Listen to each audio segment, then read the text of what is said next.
সমস্ত প্রশংসা সেই মহান রব্বুল আলামিনের দরবারে, যিনি আমাকে আপনাকে দুনিয়াবী সমস্ত কাজকর্ম থেকে এই মুহূর্তে পরিত্রাণ দিয়েছেন, আমাদের সকলকে এই মুহূর্তে সুস্থতার নিয়ামত দান করেছেন। পায়ে হেঁটে পবিত্র জুমার সালাত আদায় করার উদ্দেশ্যে তার পবিত্র ঘরে আসার বসার, জান্নাতের বাগানের মধ্যে নিঃশ্বাস নেওয়ার ছাড়ার তৌফিক দান করেছেন। সেই রবের প্রতি অন্তরস্থল থেকে শুকরিয়া জ্ঞাপন করছি। সবাই বলি আলহামদুলিল্লাহ। আল্লাহ রাব্বুল আলামিন পবিত্র কালামুল্লাহ শরীফে ঘোষণা করেন, لئن شكرتم لأزيدنكم ولئن كفرتم إن عذابي لشديد لئن شكرتم لأزيدنكم ولئن كفرتم إن عذابي لشديد। হে বান্দা, তোমাদের মধ্যে যারা আমার অগণিত অফুরন্ত নিয়ামত পাওয়ার পরে শুকরিয়া জ্ঞাপন করবে, আমি আল্লাহ রাব্বুল আলামিন তার জীবনের প্রতিটা সেক্টরের প্রতিটা নিয়ামতকে বৃদ্ধি করে দেব। সুবহানাল্লাহ। আর যদি বান্দা নাশুকরি করে, আমি আল্লাহ রাব্বুল আলামিনের পক্ষ থেকে যে সমস্ত নিয়ামত দান করেছিলাম সেগুলো ছিনিয়ে নেব। ইন্না আযাবি লাশাদীদ, এবং কঠিন আযাবে তাদের গ্রেফতার করব। একদিন হুজুর পাক সাল্লাল্লাহু আলাইহি ওয়াসাল্লাম মুআজ বিন জাবাল রাদিয়াল্লাহু তাআলা আনহু এর ডান হাত পেরে ধরলেন। হে মুআজ, আল্লাহর কসম, আমি নবী তোমাকে ভালোবাসি। হযরত মুআজ বিন জাবাল রাদিয়াল্লাহু তাআলা আনহু আশ্চর্য হয়ে গেলেন যে যারা ইহুদি ছিল তারাও তো আল্লাহ রাসূল সাল্লাল্লাহু আলাইহি ওয়াসাল্লামকে আল আমিন বলে ডাকতেন। আল্লাহ রাসূল সাল্লাল্লাহু আলাইহি ওয়াসাল্লাম তো একবার বললেই হতো, হে মুআজ, আমি তোমাকে ভালোবাসি। কিন্তু আল্লাহ রাসূল সাল্লাল্লাহু আলাইহি ওয়াসাল্লাম কসম কাটলেন কেন? হে মুআজ, আল্লাহর কসম, আমি তোমাকে ভালোবাসি। হযরত মুআজ রাদিয়াল্লাহু তাআলা আনহু ভয় পেয়ে গেলেন। সঙ্গে সঙ্গে আল্লাহ রাসূল সাল্লাল্লাহু আলাইহি ওয়াসাল্লামকে জবাব দিলেন, হে আল্লাহর নবী, আমার পিতামাতা আপনার দরবারে কুরবানি হোক। আমার বিবি সন্তান, আমার পিতামাতা, আমার ধন দৌলত, আমার সম্পদ, এগুলোর থেকে অনেক বেশি আমি মুআজ আপনাকে ভালোবাসি। সুবহানাল্লাহ। তখন প্রিয় নবী রাসূলুল্লাহ সাল্লাল্লাহু আলাইহি ওয়াসাল্লাম বললেন, হে মুআজ, যতদিন দুনিয়ার বুকে বেঁচে থাকবে, প্রতি ওয়াক্ত নামাজের পরে তুমি এই বাক্যটি আদায় করবে আল্লাহ রাব্বুল আলামিনের দরবারে, আল্লাহুম্মা আইন্নি আলা যিকরিকা ওয়া শুকরিকা ওয়া হুসনি ইবাদাত। বনি ইসরাইলের তিনজন ব্যক্তি ছিল। বনি ইসরাইলের তিনজন ব্যক্তি ছিল ইহুদি, হযরত মুসা আলাইহিস সালামের সময়কার যে সমস্ত উম্মতেরা, তার ভিতরে ছিল একজন শ্বেত রোগী, আর একজন হচ্ছে মাথার টাক, মাথায় চুল গজায় না, আর একজন ব্যক্তি অন্ধ ব্যক্তি। হযরত আবু হুরায়রা রাদিয়াল্লাহু তাআলা আনহু বর্ণিত, তিনি বলেন, আল্লাহ রাসূল সাল্লাল্লাহু আলাইহি ওয়াসাল্লামের জবান মুখে শুনেছি, আল্লাহ রাব্বুল আলামিন ওই তিনজন ব্যক্তিকে পরীক্ষা করার জন্য আল্লাহ রাব্বুল আলামিনের পক্ষ থেকে একজন ফেরেশতা নিযুক্ত করা হয়। ওই ফেরেশতা আসমান থেকে এসে ওই শ্বেত রোগী, যার শরীরের অংশে অংশে কিছু অংশ সাদা, কিছু অংশ কালো, এরকম দেখায়, মানুষ তাকে টিটকারি করে, ইনসাল্ট করে, তোমাকে দেখতে কেমন, তোমাকে দেখতে কেমন। ওই ফেরেশতা আল্লাহ রাব্বুল আলামিনের দরবার থেকে তাকে পরীক্ষার জন্য এসে সালাম দিলেন। কুশল বিনিময় করার পরে ওই ব্যক্তিকে বললেন, তোমার সমস্যা কি? ওই ব্যক্তি বলল, হে অগন্তুক ব্যক্তি, আল্লাহ রাব্বুল আলামিন যদি আমাকে এই রোগ থেকে মুক্ত দান করত, আমাকে ভরাট শরীরের অধিকারী বানিয়ে দিতেন, আমার বর্ণটা, আমার চেহারাটা সৌন্দর্য করে দিতেন, আমি আল্লাহ রাব্বুল আলামিনের কাছে আর কিছু চাওয়া পাওয়া থাকতো না। ফেরেশতা আল্লাহর কুদরতি ইশারায় ওই ব্যক্তির শরীরে বিসমিল্লাহির রহমানির রহিম বলে শরীরে হাত দেওয়ার সাথে সাথে ওই শ্বেত রোগী সঙ্গে সঙ্গে তাৎক্ষণিক নতুন চামড়া গজিয়ে সৌন্দর্যমণ্ডিত হয়ে যায়। সুবহানাল্লাহ। এরপরে ফেরেশতা জিজ্ঞাসা করলেন, হে ব্যক্তি, তোমার আল্লাহর কাছে আর কি পাওয়ার আছে? যখন সে ভরাট চেহারার অধিকারী হলো, সুস্থ, তখন ফেরেশতার কাছে বলছে, হে অগন্তুক ব্যক্তি, আল্লাহ রাব্বুল আলামিন যদি আমাকে কিছু উট দান করতেন, তাহলে আল্লাহর দরবারে আমি শুকরিয়া জ্ঞাপন করতাম, আমার থেকে খুশি আর পৃথিবীতে কেউ থাকতো না, আমি সর্বোত্তম ভাবে আল্লাহর দরবারে শুকরিয়া জ্ঞাপন করতাম।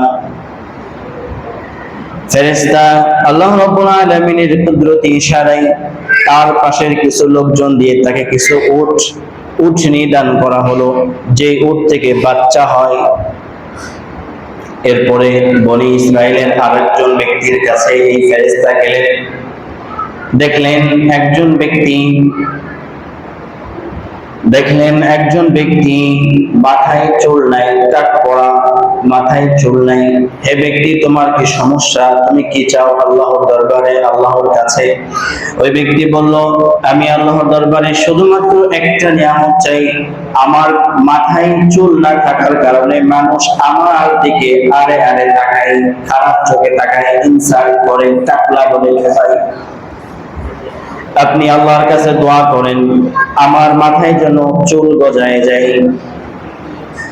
ফেরেশতা আল্লাহর পক্ষ থেকে তার মাথায় বিসমিল্লাহির রহমানির রহিম বলে মাথায় হাত বুলিয়ে দিলেন, সঙ্গে সঙ্গে বনি ইসরাইলের এই ব্যক্তির মাথায় আল্লাহ রাব্বুল আলামিনের কুদরতি ইশারায় ভরাট চুল হয়ে যায়।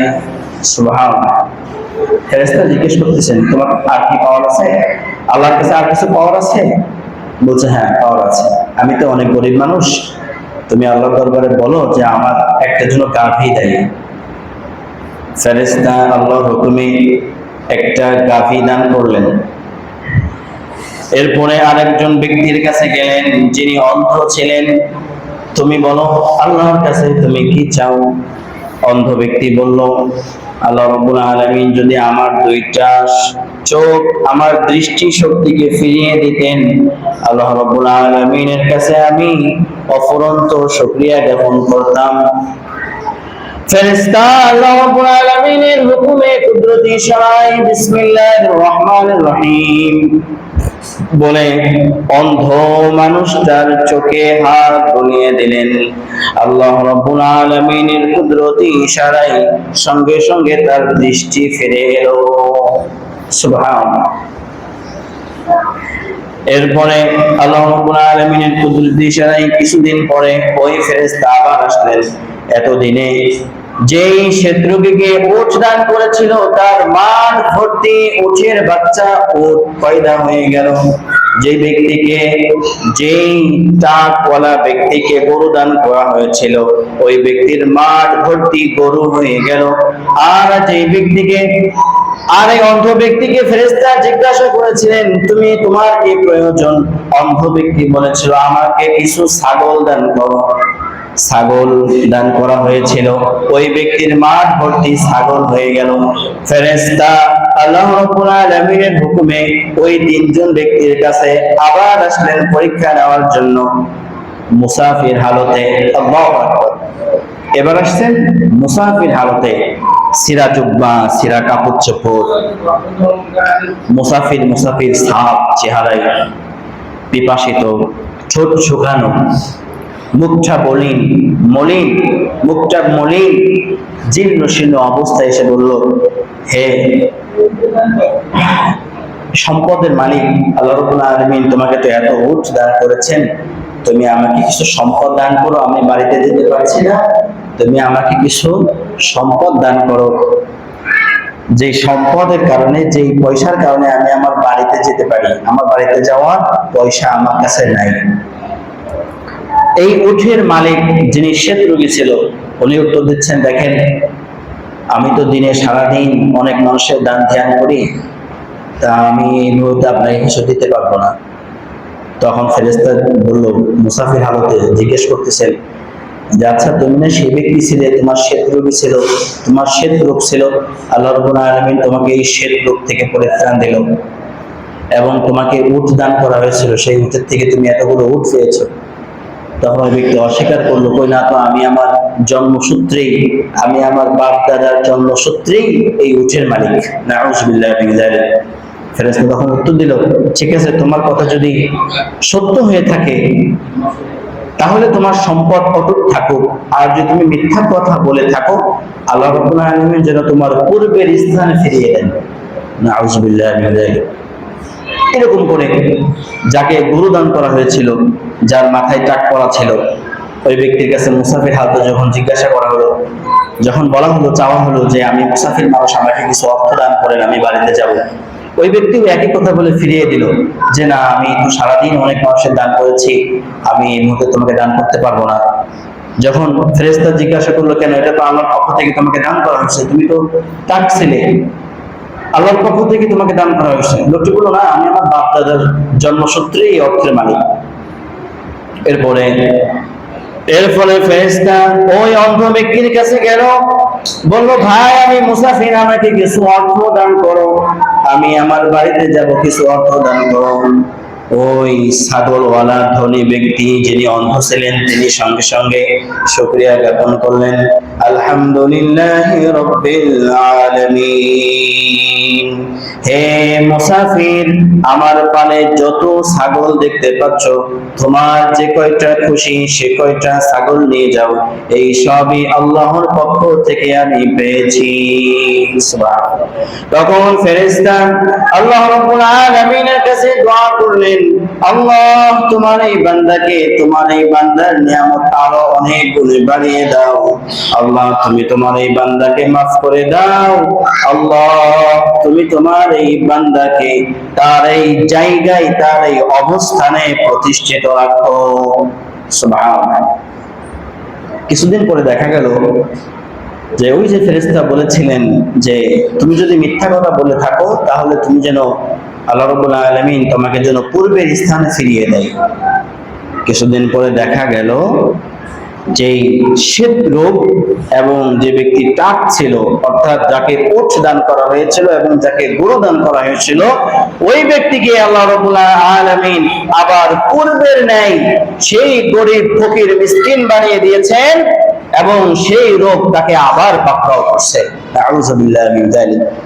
এই হচ্ছে লাইন শাকারতুম লাযীদান্নাকুম ওয়া লাইন কাফারতুম ইন্না আযাবি লাশাদীদ।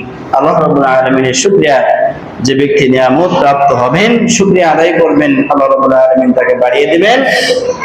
যে অস্বীকার করবে, নিয়ামতের শুকরিয়া জ্ঞাপন করবে না, আল্লাহ রাব্বুল আলামিন তার কাছ থেকে ছিনিয়ে নেবেন এবং ইন্না আযাবি লাশাদীদ, অবশ্যই তাকে কঠিন আযাবে পাকড়াও করবেন।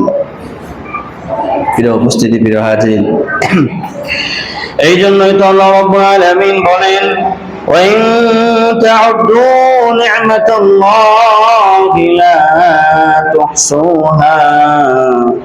তোমরা যদি আল্লাহর নিয়ামত গুনতে চাও তাহলে তা গুনে শেষ করতে পারবে না। وَإِن تَعُدُّوا نِعْمَةَ اللَّهِ لَا تُحْصُوهَا। অর্থাৎ পৃথিবীর সমস্ত গাছ গাছালি যদি কলম হয় এবং পৃথিবীর সমস্ত নদ নদী সাগর উপসাগরের সমস্ত পানি যদি কলমের কালি হয় আর কলম যদি হয় গাছ গাছালি, এই সমস্ত গাছ গাছালি গুলো ফুরিয়ে যাবে, নদীর পানি ফুরিয়ে যাবে, সাগরের পানি ফুরিয়ে যাবে, কিন্তু আল্লাহ রাব্বুল আলামিনের নিয়ামতের ভান্ডার গুণে শেষ করা যাবে না। কত বাজে? 20 বেজে গেছে। আলোচনা শেষ করতে করতে সময় শেষ। আচ্ছা, রাসূলুল্লাহ সাল্লাল্লাহু আলাইহি ওয়াসাল্লাম আমাদেরকে নিয়মিত কৃতজ্ঞতা সম্বলিত বিভিন্ন দোয়া শিখিয়ে দিয়েছেন। ঘুম থেকে উঠে তুমি পাঠ করো, আলহামদুলিল্লাহিল্লাযী আহইয়ানা বা'দা মা আমাতানা ওয়া ইলাইহিন নুশুর। আল্লাহ, তুমি তো আমাকে মৃত বানিয়ে দিয়েছিলে, তোমার অনুগ্রহে আবার তুমি আমাকে জীবিত করলে। এখন আমি আমার চোখ দিয়ে আবার তোমার পৃথিবীর সৌন্দর্য দেখব, আবার তোমার গুণ জ্ঞান করব, আবার ফজরের সালাত আদায় করব, আবার আমার সাংসারিক জীবনে ফিরে যাব। শুকরিয়া। খানা শেষ করে যখন আমরা খানা শেষ করব তখন বলবো কি, আলহামদুলিল্লাহিল্লাযী আত'আমানা ওয়া সাকানা ওয়া জা'আলানা মিনাল মুসলিমিন। আল্লাহ, তোমার অনুগ্রহে তোমার রিজিক আমি ভক্ষণ করলাম এবং তোমার উপরে শুকরিয়া জ্ঞাপন করছি, তুমি আমাকে মুসলিম বানিয়েছো। তুমি যদি জন্মসূত্রেই আমাকে ইহুদি, হিন্দু, বৌদ্ধ, খ্রিস্টান বানিয়ে দিতে, জন্মসূত্রেই, আমি তো মুসলিম হতে পারতাম না। খানা শেষ করার পরে দোয়া। আল্লাহ রাসূল সাল্লাল্লাহু আলাইহি ওয়াসাল্লাম বলেন, কোন ব্যক্তি খানা শেষ করার পর যদি দোয়া করে, আলহামদুলিল্লাহিল্লাযী আত'আমানা ওয়া সাকানা ওয়া জা'আলানা মিনাল মুসলিমিন, আল্লাহ রাব্বুল আলামিন ওই ব্যক্তির আমলনামায় একজন ধৈর্যশীল রোজাদার, রোজা রাখলে যে পুরস্কার দান করেন আল্লাহ রাব্বুল আলামিন, এই দোয়াটা পাঠ করার সাথে সাথে আল্লাহ রাব্বুল আলামিন তার আমলনামায় এই সওয়াব দান করে দেন। সুবহানাল্লাহ। প্রতিটা ক্ষেত্রেই আল্লাহ রাব্বুল আলামিনের নিয়ামতের শুকরিয়া করা। আমরা যখন বাথরুম থেকে বের হই, রাসূলুল্লাহ সাল্লাল্লাহু আলাইহি ওয়াসাল্লাম দোয়া শিখিয়ে দিলেন, গুফরানাক আলহামদুলিল্লাহিল্লাযী আযহাবা আন্নিল আদা ওয়া আফানি।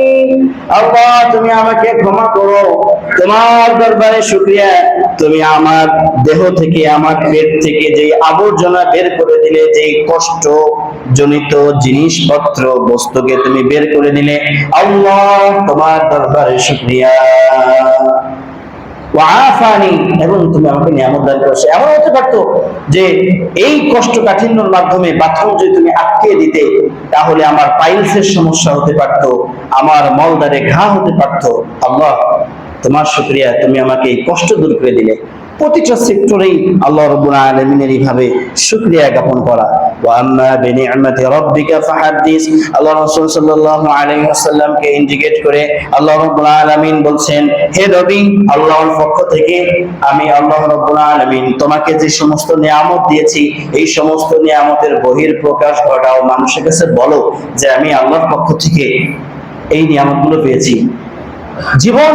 জীবন থেকে, সৌন্দর্য থেকে, চলাফেরা থেকে এমন কিছু প্রকাশ আল্লাহ রাব্বুল আলামিন চান যে আল্লাহ রাব্বুল আলামিন আমাকে আপনাকে ভালো রাখছেন।